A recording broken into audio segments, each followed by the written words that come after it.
Find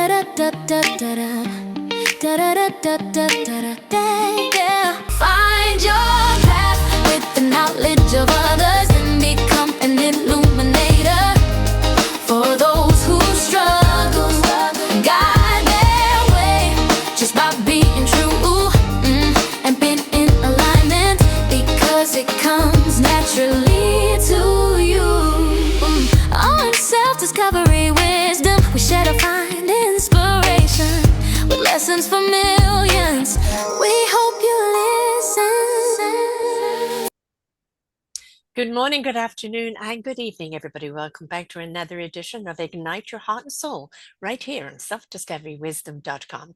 Welcome, David Weill. We're going to be talking about your wonderful book today, which is all about Tell Me I Belong, a journey across faiths and generations, where we discover that, what faith you really are, or are you? So this is your journey into across faith and generations, a heartfelt memoir about the search for religion and identity. And you're not Jewish for years. That's what David said. You told everybody about his religious background. Yes, his father was Jewish and he left Nazi Germany as a boy, but his mother was a Southern Baptist. Growing up in New Orleans, religion wasn't something his family discussed, let alone practiced. As an adult, he developed a fervent zeal and profound devotion to his work as a specialist in organ transplants, a very important job. And transplantation is all he needed to define and fulfill him until a crisis shook him to the core. In 2015, after simultaneous unraveling of his carefully crafted career and the death of his father, he began to doubt everything, including his purpose in life. While grappling with emotional pain and sinking deeper into despair, he began to suffer perplexing physical symptoms. In this moment of crisis, he was seized by a strong desire to practice a form of religion. But for him, the question was, which religion? Eventually, he chose Catholicism and was baptized at the age of 50. He found solace in the heart-to-heart talks with priests and his daughter's happiness at having the whole family at church again. Everything was fine until 2020, when he learned that his mother had converted to Judaism right before marrying his father. He was born a Jew, and in the eyes of the Jewish faith, he would always be Jewish. And that realization sparked a second quest. What is that quest? And identifying as a particular religion, it is how you receive your divine wisdom. But is there feeling different because I've identified with one religion, I've found I am a different religion? How does that have an impact on you as a person? Because you're David, whatever your religion is. How has it changed your life? And like, I converted to this and I was born that. Is there confusion? Is there, I'm torn between the two faiths? Or are you still David in all of this who may be juggling both faiths? Welcome to the show. Well, thanks for having me. I really appreciate being here. I think that human beings by nature are tribal and we want to be part of a team.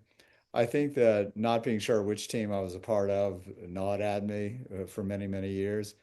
I think through the journey that I went on with this book and having worked on it for a few years, I now am happy with the team that I'm on. I feel like my heritage is better defined. I feel like I'm in fact Jewish and have accepted that as a fact of being me. Mhm. I haven't changed necessarily, who I am, but I feel like in a way I belong to this religion.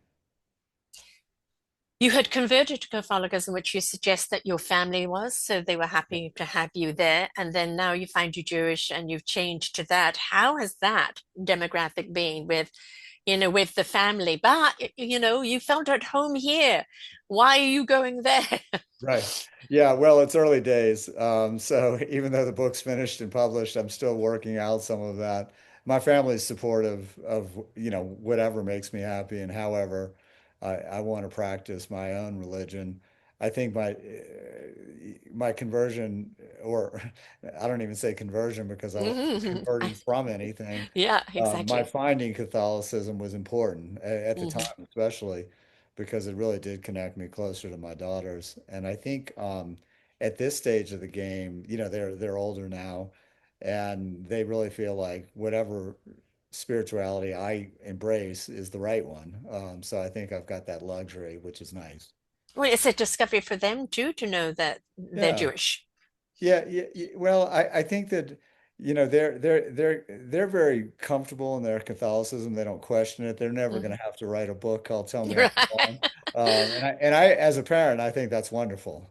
I think Hmm. that's great. And their adherence to Catholicism is beautiful. I Hmm. think it's great, and it's one of those things where people that are born into a certain religion, that are cradle Catholics, for instance, don't have to really grapple with this. And like I mentioned, I think that that's a very good thing. Yeah. Exactly. And of course, you can fully understand your father, leaving Nazi Germany, even though he was a child, obviously his parents not wanting to identify with being Jewish because, it was pure persecution Yeah. going on there. And then after that, there's still ongoing kind of judgment and ridicule and everything else going on. So, you can understand why he perhaps wanted to hide that. Definitely. And he wasn't the only one, obviously. And his turning his back on his religion, and my mother turning her back on Southern Baptism, or because of the civil rights movement, essentially, she Hmm. found that what was being preached on Sunday wasn't being followed through the rest of the week. Hmm. And so they didn't have neither one had a really a good taste of religion. And so they decided to raise my sisters and I without any. And I understand that decision. I really do. That And you discovered on your own. yeah, yeah, and they made a very rational choice, but it was still something that I wanted to seek out on my own. I think that spirituality and doing the kind of work I did in the hospital, where patients often invoked God, we Hmm. certainly thought we were doing something mystical, which I think we were. Made me Hmm. think a lot about God and religion. I don't think you can do the kind of work that you did without some form of God's hand, whichever faith it is. I think it's like, yes, you know what you need to know, but there must be also so much intuitiveness there of kind of being guided to doing what you did. Definitely, and I must say, even though I didn't have a formal religion in my life, while I was practicing organ transplantation, I always felt that we were doing something spiritual. I think that, you're taking a body part out of somebody and putting a new one in, and suddenly Yeah. they come back alive. That's a pretty heady experience, and I think that you also grow in the field. I think because at the beginning of my career, I thought that all those lives that were saved were due to me. And I thought the lives that were Mm-hmm. lost were due to me too. And that's not a very good feeling. But as time went on, I realized how arrogant that was to think that way. Mm. And instead, that there was a force that was much larger than me going on in that hospital. And the more I recognized that, I think the better I got at practicing medicine. You kind of, you were what I call downloading, a God's wisdom without kind of knowing it, but taking all the credit yourself. I think that's exactly right, and that's what young people do, especially Hmm. people like me. And I think that as time went on, I think I had a more mature outlook on it. Just a side note, way back, I think in 1969, I met Dr. Chris Barnard, the first Yeah, heart plant yeah, transplanter, and used to hang out with his daughter. And I remember being in an elevator with him. Are you going to take my heart? Having a right, laugh at it. But yeah, I mean, we needed people revolutionary like him because he had the first yeah. successful one. So, when we look at transplants today, that they are kind of quite common. And back in the day, it literally, I mean, it's still a miracle, but maybe have we taken the miracle for granted?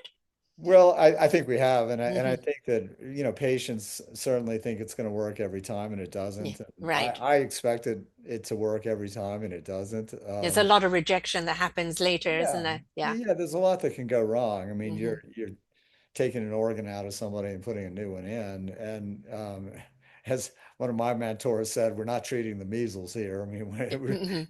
it's not going to get better on its own. And No. I think that, when I started in 1990 being interested in lung transplantation primarily, it was very much the wild, wild west. You really didn't know what Yeah. was going to happen each time we did the operation. But as time went on, I think it never became routine, but became more routine. Yeah. I've had a gentleman who never smoked. It was secondhand smoke that debilitated his lungs, and he was a singer. He was a Yeah, crooner.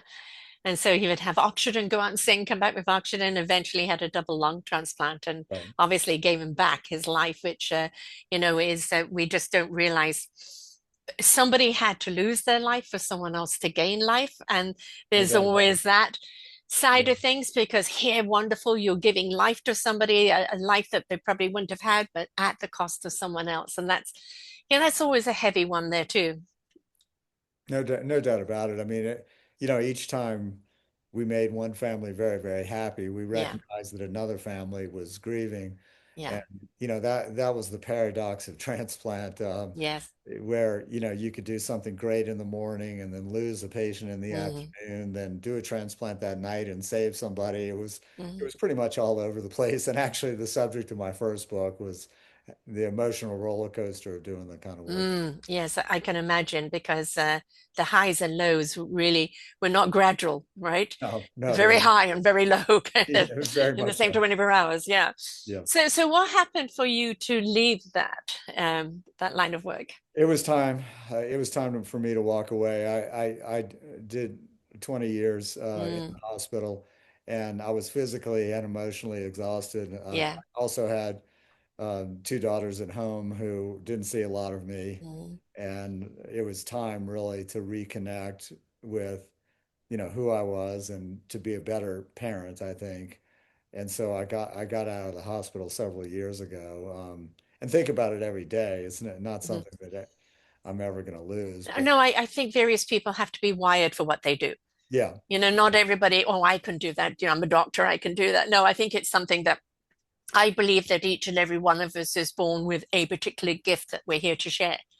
I think that that's right. You were chosen for that, but that doesn't mean that your contract is for life. You can change and pivot in a different direction. Yeah, yeah, and I have, and I feel lucky to be able to develop this second career where Mm. I consult with transplant programs that are having struggles, and they bring me in to try to help them, and So you're also, kind of still in line with the industry, but not yeah, up in the forefront there. yeah. I kind of say I'm more coach than quarterback these days to wear out a sports metaphor, but Well, and a sports person will tell you is that just like Tom Green, like it can take wear and tear. yeah, And, there are times when, the old nudge, nudge, wink, wink comes along as it's time to shift, I think time to that's be right. the coach. Yeah, I think that that's right. And it's also allowed me to develop this writing career. And so this is my third book, and I plan to Hmm. write more as long as somebody wants to publish it and somebody wants to read it. And I think, that's been special to me as well because Hmm. it's a different kind of muscle than Yes. replacing organs, but it's And it also requires a great deal of heart into it it and does. breath of lungs. Right? It, So, it, it, it does. It's a different discipline altogether, but one I really enjoy. mhm. So your first book was on kind of the transplantation world and the world Yeah. we're in. Were you talking about it from a doctor's perspective, from an emotional perspective? It was more of an emotional perspective. It wasn't a how to do transplant. I don't think I'm ever interested in reading that. It was more a humanistic look at what patients go through, the courage and the strength and the lessons they taught me, and also what team members go through. I had a big team at Stanford where I worked, and we were on a roller coaster for sure. And so I brought that emotional part of it into my writing, and then wrote a second book.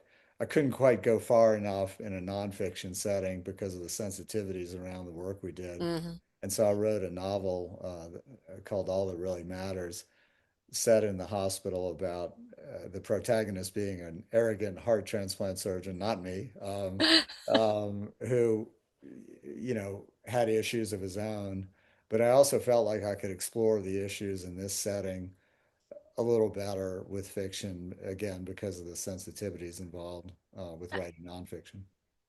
I find very often in doing, I call those faction, fact and fiction put together, and the fictional side of the story helps people actually absorb the fact a lot better, um, rather than just a dry factual book. So I think it draws people in. And of course, your first book was Exhale, Hope and Healing and Life in Transplant. So all three of those books are on Amazon, which we will talk about in a little while.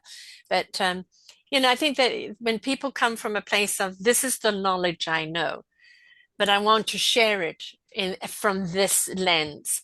Again, I think, for people, not everybody is having lung problems who's going to read Exhale. It's going to be people, well, breath is life.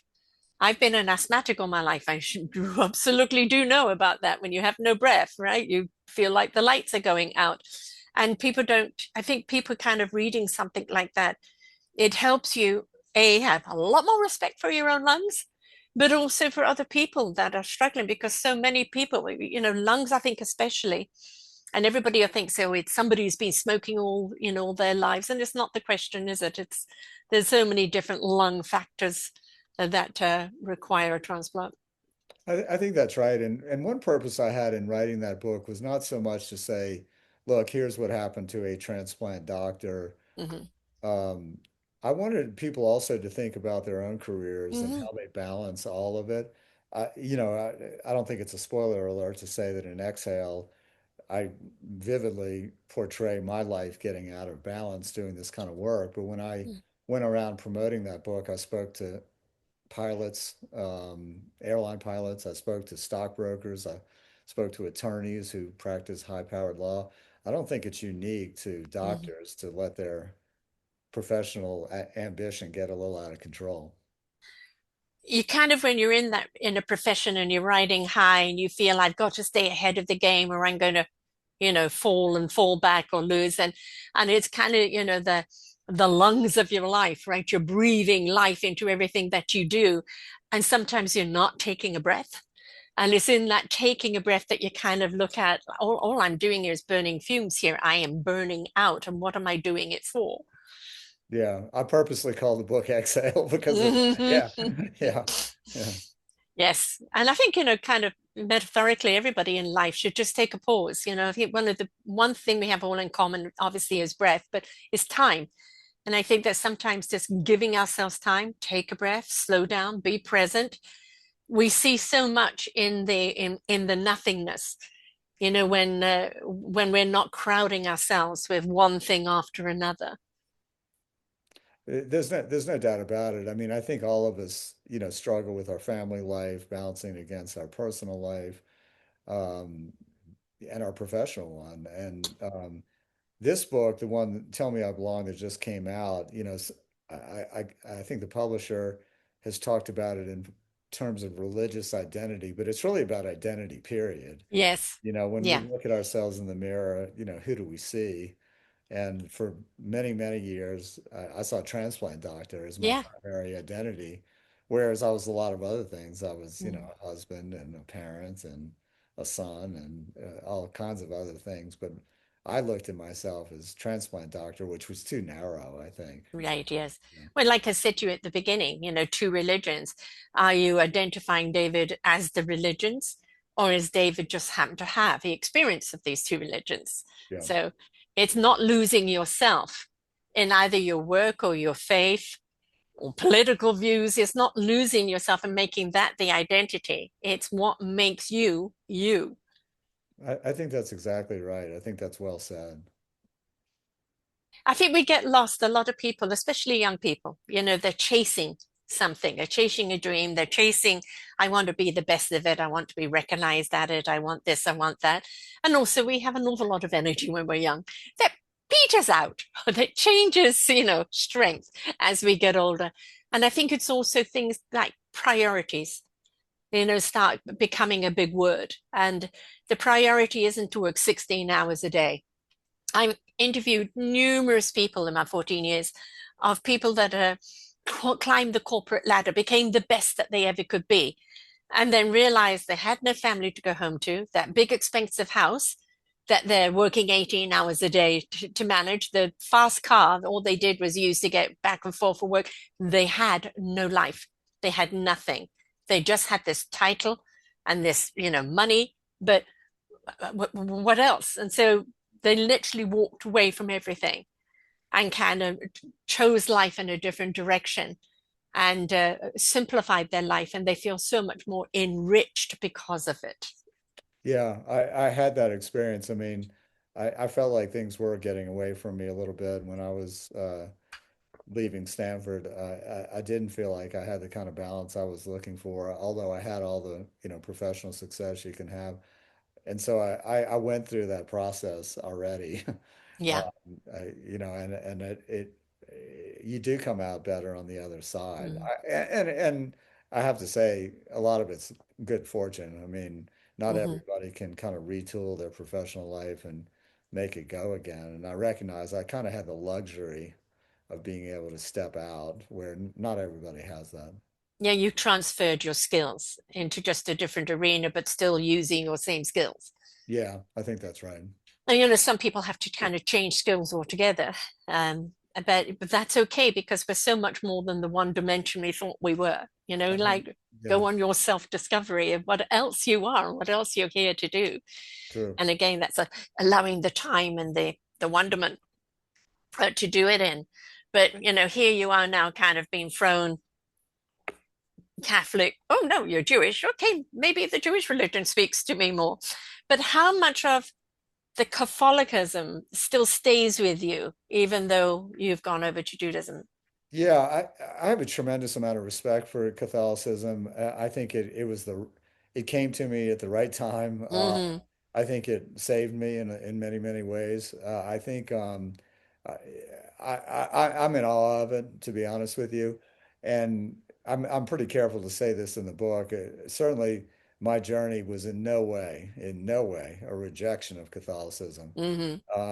In fact, there's a lot to like there, and it frustrates me somewhat when the only thing talked about with regard to Catholicism is whatever controversy is happening with the church at any one time. When you look at the fundamentals of Catholicism, there's a lot there, and there's a lot to like. And I still think about and read about Catholicism, even though I've gone on a journey in a different direction. So, what did Judaism give you that Catholicism, didn't quite speak up to?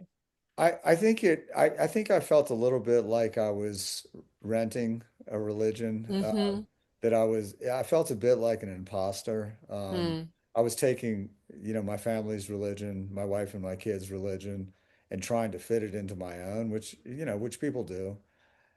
But at the same time, I came from a line of 600 years Hmm.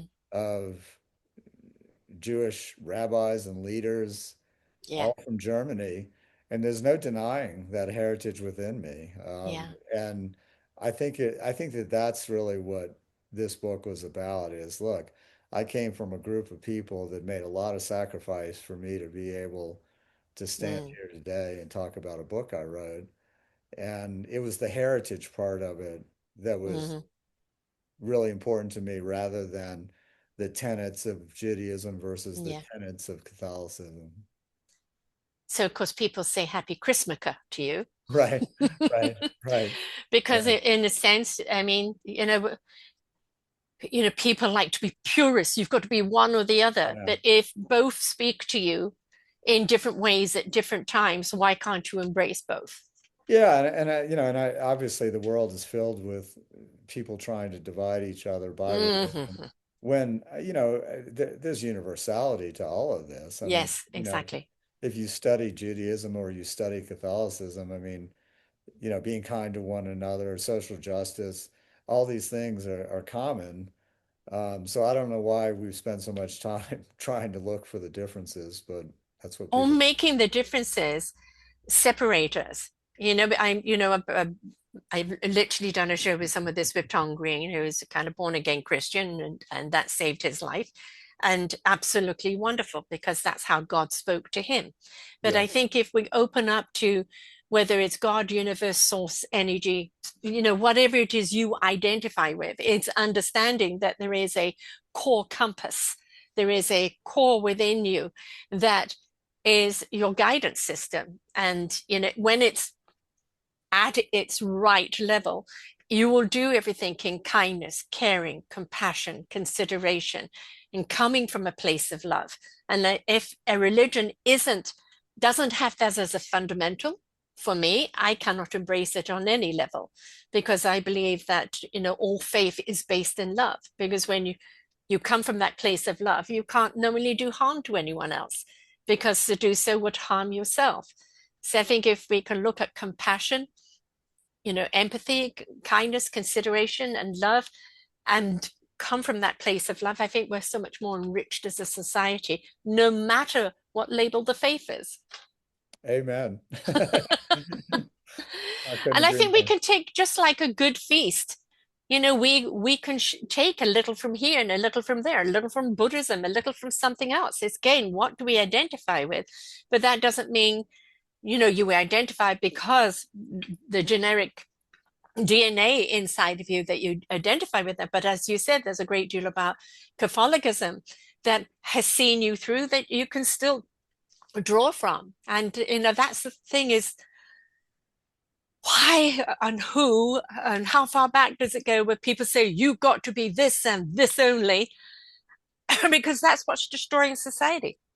I think it is, and it does go far back. And I, I suppose it's human nature, to want to be on a team and then to dislike the other team or to look for reasons why they're inferior. Um, I, I wish it wasn't so. It's the human flaw. I think it is. Yeah. I think it is. I mean, the world would be a better place if it wasn't so, but it is so. If only you could transplant Right. consciousness in people. Right. That would be Yeah. nice. Yeah. No, that would have been a career. Yeah. Yeah, it would have been a career, absolutely. Kept you going for eons. And I think that's where we're at in society at the present moment, is that it really doesn't matter what your faith is, but do you have faith in something bigger than you as a human? You got You it. know, that beingness of who you are, the essence of who you are and what you do. Um, and it's not just about, I think so much we've become humanoid Yeah. and devoid of any connection to a higher love source.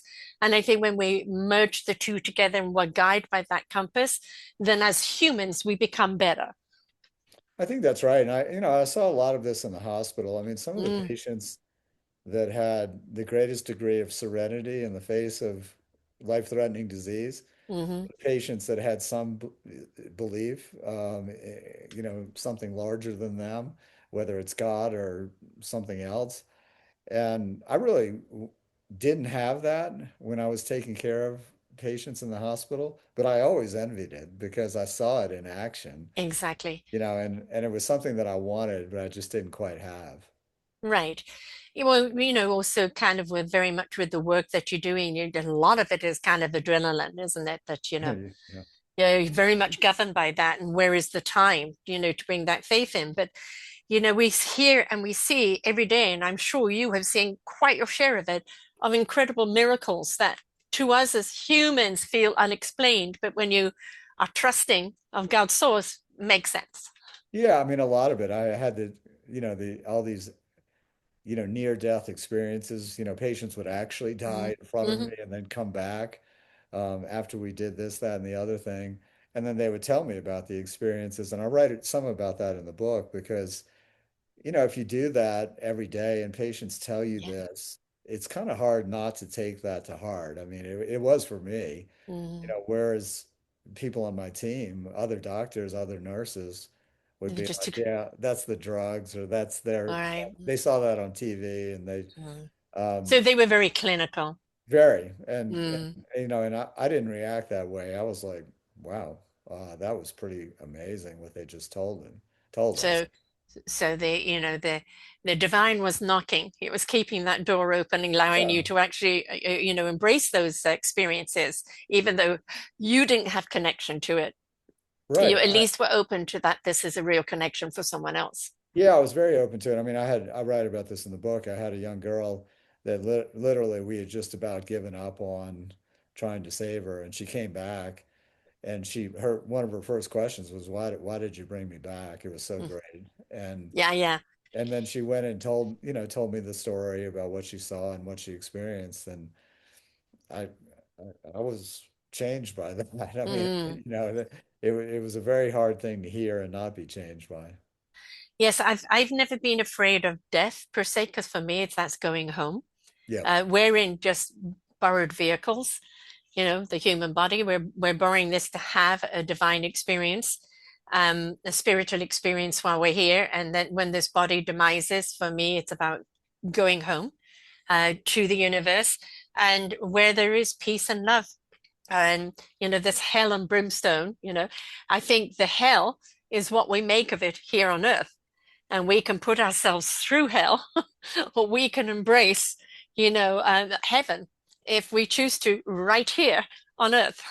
I think that's absolutely right. And I'm working on that. I'm not there yet, and I guess all of us are sort of working on that. Hmm. But I feel like as I've grown older, I've made progress. So I guess Well, that's it's also in the writing of it. So much must be yeah. revealed while you're writing. It is, and I'm not the first writer to say that they can't understand something unless they write about it. Yes. And I'm no different that way. It takes me, and in fact, I didn't even know how this book was going to come out when I sat down to write it. I didn't know where I was going to be on any of these issues, but Hmm. there is something about putting pen to paper that clarifies your thoughts. I'm very much about surrender and allow, Yeah, right? Surrender to the message. It will come through you, allow it to come through you, and yeah. then it will be revealed. Yeah. No, I think that's right. And that's one of the things I like about writing. Hmm. Because when there's a blank page, you have to say, okay, what do I think about this? Hmm. And I find that either when I'm writing fiction or nonfiction, but it happens. I want to ask a question here. You said, what do I think about this? But I'm going to ask you, how did you feel about this? Yeah. Yeah. I tend to, and this is also a flaw of mine. I tend to lead with the brain and not the heart. And I'm working on that too. But there's I come from a line of Yeah. intellectuals, really, and I think that sometimes I do kind of start with the brain, and I'm learning though to maybe start with the heart. So Well, yeah, but the heart and soul is the wisdom and how yeah, to use the knowledge from the head. I think And that's very often we get into the head and that gets in the way of the wisdom. So, feeling it to understand it, yeah, yeah. it's I'm so much clearer. I'm early days in making that transition, Well, but I'm obviously not getting because it's coming out on your page, yeah, yeah, right? You're not necessarily thinking, you're allowing and letting it yeah, reveal. So it's happening. yeah. It's happening. It's happening probably a little too slowly for my taste, but it's happening. Well, that part of that is that surgeon, got to get the heart pumping, right? So, and it's like, okay, take your time, let it reveal. So, you know, Yeah. how did you find that from going from that extreme fast pace, always being on, never know when the call is coming, to, going into a totally different realm where now it is more structured with your time, more focused with your time, and you're not having to be on all the time? It was a transition. I mean, I Mm, think, I think I've made it now, but in early days after I left the hospital, the first thing that I noticed is it was just me. I mean, I mm, had 60 people on my team at Stanford, mm, and now it was just me and, my puppies at my feet, and trying to put some words down. And the solitary nature of writing did take a while to adjust to, but I think I have. mhm, And what's strange about, not strange, but just a feature of the process is, you spend a few years writing something and you're by yourself, and then suddenly you're going out and talking about it. And then what's nice about that is you really find out what the book is really about. mhm, Because people that have read it, you're at a book event and they tell you what it's about. And I like both. I like the public part of it. mhm. But it took a little while to get used to the solitary part of it. It's the relatability from people and how they see it, Yeah. because you're writing it from one perspective, they're reading it from another. And so it's kind of a wonderful reveal. Yeah, I mean, I actually, I like hearing what people think of the book, even if, if they don't like it or they did like it, I want to hear, what they thought it was, Hmm. because it came out of my brain onto the page, and that's what I thought it was. Came But out of your heart through your brain onto the maybe, page. maybe you're right. Maybe you're right. Maybe you're right. And But of yeah, course, you talked about puppies at your feet. I mean, they just love being around kind of that divine energy, because they soak it up and then they share it out. So, did you find that they were great companions during this time? no, I mean, I have a little ritual that I go through when I sit down. I'm a very early morning riser, and I write in the morning. I light a candle. I have the dog sitting there. To me, it's all about ritual, and I have to get Hmm. in the right headspace and all of that. Not to get too woo-woo about it, but I No, have it's to not kind of, woo-woo. It's yeah, everybody has their own yeah. procedure. Yeah. Yeah, and I think actually the dogs are helpful because they calm me down, and I Mm. think I calm them down, and they just sit there with me, and they know something's happening, but they're just not sure what. So it's good. Yes, but when I had my dog or I looked after my son's dogs, they would always be at my feet every time I did a podcast, Yeah. because they just liked the energy. They didn't hear what was going on. They just liked the energy that was coming out of it or coming out of me. And they're great antennas, but they're an enormous amount of energy supporters. So That's right. I mean, yeah, I think dogs are very intuitive. I mean, I oh, think hellishly so. Yes. I think they know when you're upset. They know the tone of your voice changes. They know. They feel your body before you even know, right? I think that's probably right. I'm fascinated with dogs. Hmm. Kind of going from, as you said, 60 people, to now in kind of the solo and taking this road, going from Catholicism to kind of match what the family was, but then going over to Judaism, and obviously, family reaction on that is that you had a roller coaster career in the sense of what you were doing, and in a sense through your religion, you've gone through another roller coaster here. Are we looking to go on the Ferris wheel now and not the roller No, coaster anymore? no. In terms of religion and spirituality, that this part is set. Um, I think that what's interesting is, and this is true of everyone. I've got other challenges, personal, ones ahead of me. I'm sure. And those will also be journeys, that may Yes. not be religion, quote unquote, but they're going to be personal journeys. People get sick, I get sick, Hmm. relationships change, all sorts Yes. of different things.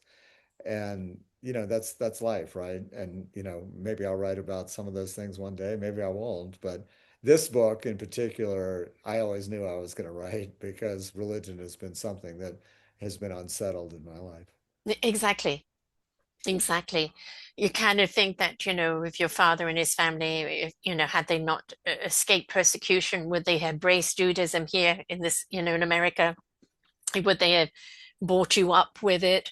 And it's like, rather like spirituality, as you said, woo woo. I don't, put that word away. It is actually just being in touch.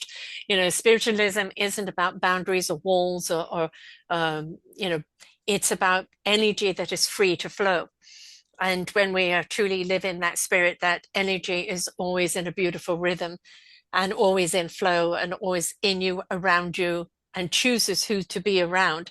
And I think that when you get there, and obviously you're doing it for your writing, you're doing it now through through just your your solopreneuring now rather than teaming, is you've allowed yourself to go there, and part of it necessity, but I think part of it kind of a divine chosen journey. Yeah, I think that that's right, and and there'll be more to come, right? Oh, a And lot more. yeah, and I think that that's what's neat. I mean, I don't think I'm going to write about every single personal challenge that I have, but I'm going to write about some of them, and Yeah, I think that that's what's great about writing, and one of the most interesting parts about writing in general is choosing what to write about, and exactly. you But know, it's also, as you said, having people having different experiences. Yeah, through their interpretation of what they've read. It's, I've been podcasting for just under 14 years, and interview people from all over the world on so many different subjects. And people say, well, why do I do it? And I say, because every story is important to somebody. right. Somebody listening is going to have a relationship with the podcast as far as you're speaking to me, or I didn't know that. It's ignited something within me. It's pivoted me. It's comforted me. And that's what it's about. Here we're talking heads, but with your book, it's the same type of thing. It's bringing people in to learn something. My mottos with my shows is listen, learn, and apply. But with the same with the book, listen, read, learn, and then how can you apply what knowledge you've learned into your life to pivot you in the right direction? It's the same thing. Yeah, I think that that's right, and I think the thing that interests me about podcasts, and I was kind of an early adopter of it when I was in the Bay Area because Hmm. Apple started kind of Yeah. propagating this medium, and I think it's a great one. I really do Hmm. because I think it also gives us, I don't know how long you and I have been talking, but it gives us the time and space to really get into 40 minutes. stuff. Yeah. As opposed to a lot of our life, which is, bam, bam, bam. Yes. And I'm very interested in podcasts. I think they have a real place, And it's also not dictating. It's obviously right. focusing on what we're talking about, but allowing the conversation to go where it needs to go, which is Yeah. very important. How do you find now with your challenges as they come up? Because our faith very much is that compass and that guidance system and that support when we face those obstacles in our life. Is it Judaism that you call upon? When you're facing a challenge, or is a little Catholicism coming in there? Is it a yin yang? I think it's all of it. Mm, The religious influences that I write about in the book are, yes, Catholicism and Judaism, but there was a woman that worked in our house when I was growing up who brought me to inner city churches in New Orleans, mhm. and the joy and the laughter and, Music. the music, Mm, all of that kind of is important to me. And, mm, that's why choosing one religion over the other is, more about heritage, I suppose, than yeah. anything else. But in that church, when I was a little boy holding her hand, I Mhm. also felt loved. Yes. And I think that that's what this is all about. Back to love. Yeah. Love makes the world go round. Yes. I think that's all there is, right? Yeah. What the world needs now. And and I think what the world does need now is a great deal of love. And I think kind of what you're representing right now, to a world that is so utterly divided, is that you do not have to be one or the other, that it's okay if at the smokers board at the buffet that we have a little of this and a little of that and enjoy it all. It all has its place. It all has its space in our lives, and that we've got to stop being so extreme in everything that we look at, because when we're extreme, we're unflexible. We don't bend, so we break.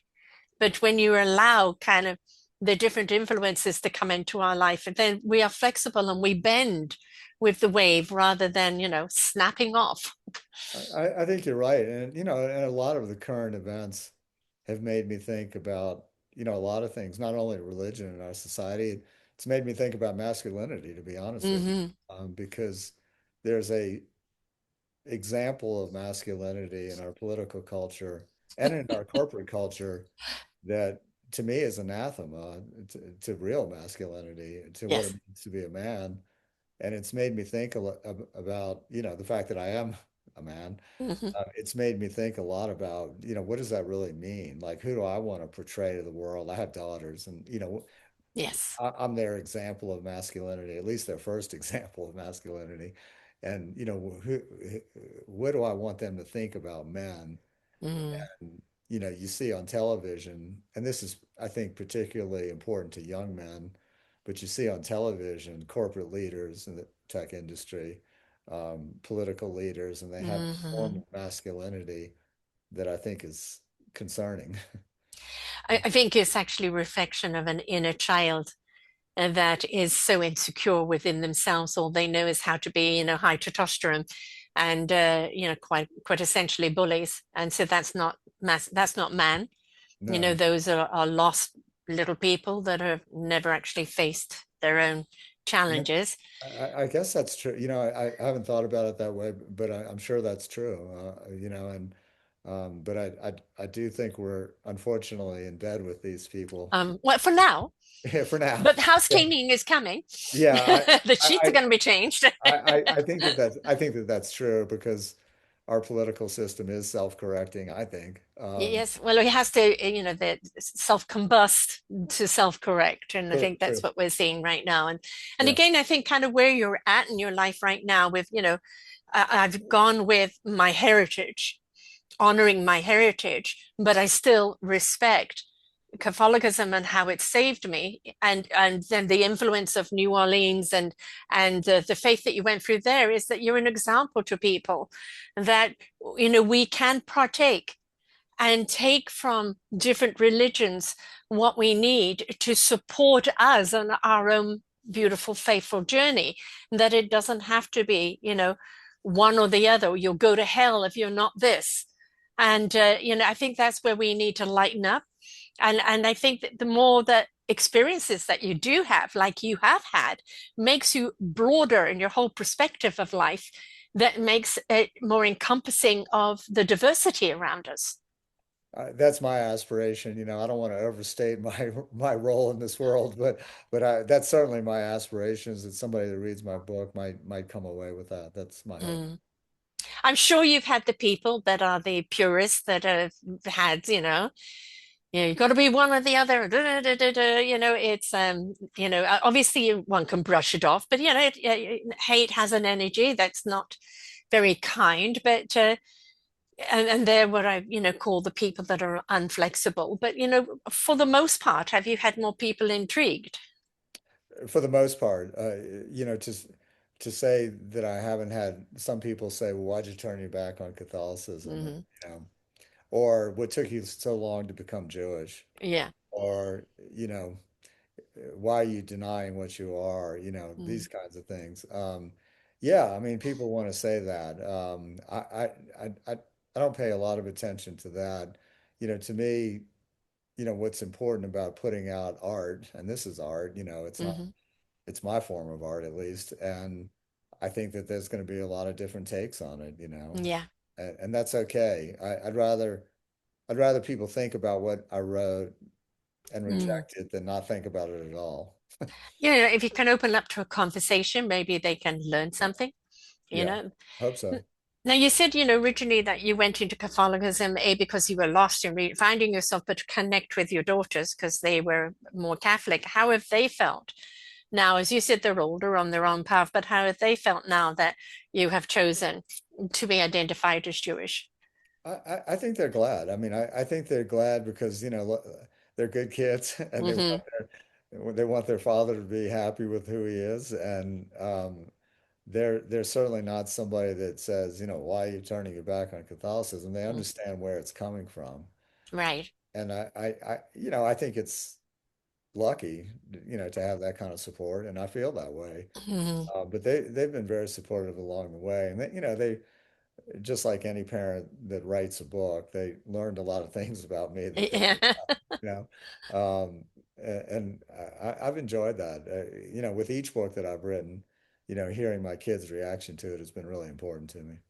Well, not only does it give them more in depth of who you are, not just dad, Right. like the different layers of dad, but also it allows them to take away any blinkers and look at all the multi layers that we are as human beings, and perhaps to see people differently, not just face value, to question more, to hear more, or read between the lines, because I think the more you do read, the more you immerse yourself in conversations, and the more you begin to understand people from unsurface level, it deepens you as a person, and allows you to see things in a totally different way.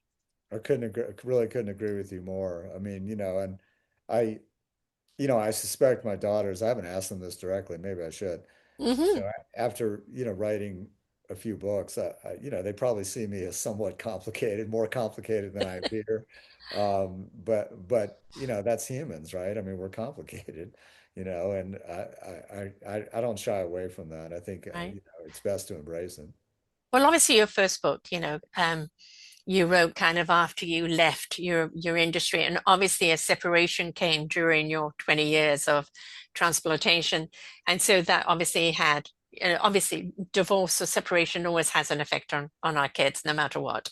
Definitely. But now a better understanding of where you were at, what pressure you were under, and how why you were disconnected, that it wasn't them, it wasn't your desire to be, but it was just the pressure of the work and the kind of the piranhaism of your work that kind of took all your energy. Yeah, I think so. And I mean, I think, like everything, there's an upside and a downside. I mean, Mm, yes, I left a field that I love at the top of my game, hmm but at the same time, I also got to be around my kids hmm a lot more than I would have had I stayed working 16 hours a day. Yeah, So there's pluses and minuses to all of it. But I wouldn't trade it. I wouldn't go back and say, gee, I wish I was in the hospital and I miss my kids growing up. I mean, that's kind right. of hard to say. Well, you're lucky that you recognize that, because so many people don't until they completely lost everything. But, it's kind of recognizing, no, this is it now. Enough is enough. What was it, one bad transplant, or was it just like one day I'm just too exhausted, I can't do this anymore? Yeah, I mean, I think it was cumulative, and there was events leading up to when I actually pulled the trigger and left. But I think it was cumulative. I mean, it Mm, was, a lot of a lot of nights awake and a lot of, emotions, people living and people dying and hmm families and crying and, all kinds of things. But I think when it was time, it was pretty clear it was time. It was not something that I had to really think a ton about. I made the decision and in 6 weeks I was gone, which Yeah, for my job that's it. pretty yeah, that was pretty Yeah, unusual. I mean, and I don't think the people that I worked for were thrilled with that, yeah, but I had to go. It was time to go. right. I've interviewed an awful lot of veterans, which, I'm very anti-war, but I have a great deal of respect for who they are and what they Me do. too. Yeah, And me too. obviously, dealing with the post-traumatic stress, but looking to create something that helps them because it's not out there. They create it themselves. But it's also any first responder. And I remember interviewing a doctor during COVID, and she said that she had signed more death certificates in that short period of time than she had in her entire career. Yeah. And saying how many people are just going to be burnt out, and how we're going to lose doctors and nurses and everything.